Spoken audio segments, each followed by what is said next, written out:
Hello! Welcome! Today we're going to transform fabric scraps that would otherwise go to waste into a charming piece of art. We're creating a little angel or a rustic doll, perfect for those taking their first steps into the world of crafting.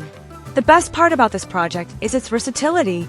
I'm using a piece of denim, but the results are also incredible with felt, raw cotton, or calico.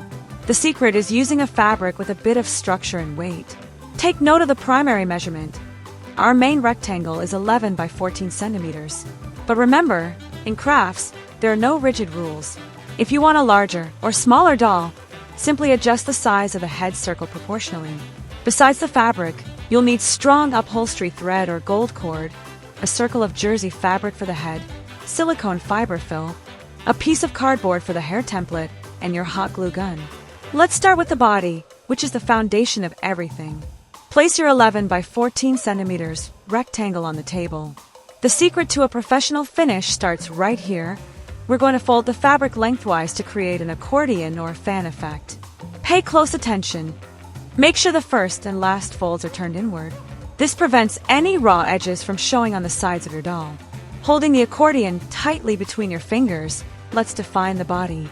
Measure exactly 6 centimeters from the base. That's roughly the width of 3 fingers. Take your gold cord or a very strong thread and tie 2 very firm knots. Now, watch the magic happen. The larger bottom part becomes the dress, while the smaller top part will be divided into the head and wings. Carefully open the folds of the top section with your fingers. To ensure the wings don't close back up, apply a tiny dab of hot glue inside the inner folds and press for a few seconds. This provides a beautiful, open structure for your little angel. Now, let's prepare the head. Use a circle of skin-tone fabric and create a traditional fuxico, or gathered pouch by stitching all around the edge. When it's time for the silicone fiber fill, don't be shy.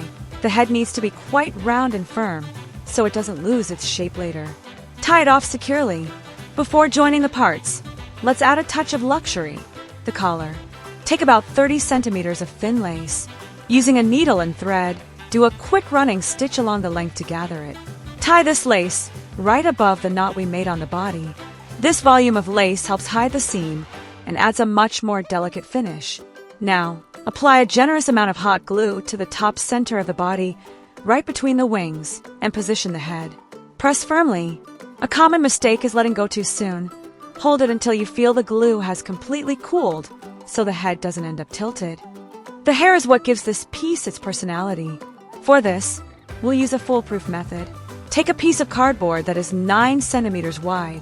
Choose a yarn of your preference. If it's a textured or fluffy yarn, the result will be even more graceful. Wrap the yarn around the cardboard 15 times. If your yarn is very thin, you can go up to 18 wraps, so the hair doesn't look sparse. Cut the yarn, remove it from the cardboard, and tie the center of this bundle with a piece of the same thread. Now, apply glue to the top of the head, exactly over the seam of the fabric, and attach the center of the hair.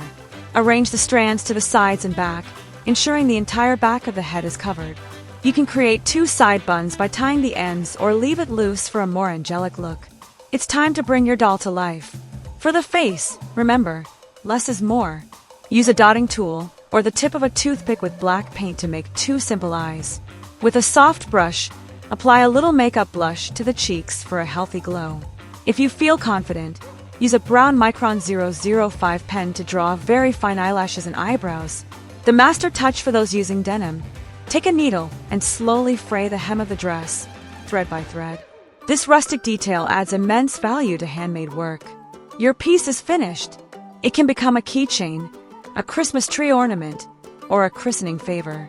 Use what you have at home and let your imagination run wild. If you enjoyed the step-by-step guide, share it with someone who loves crafting. See you next time!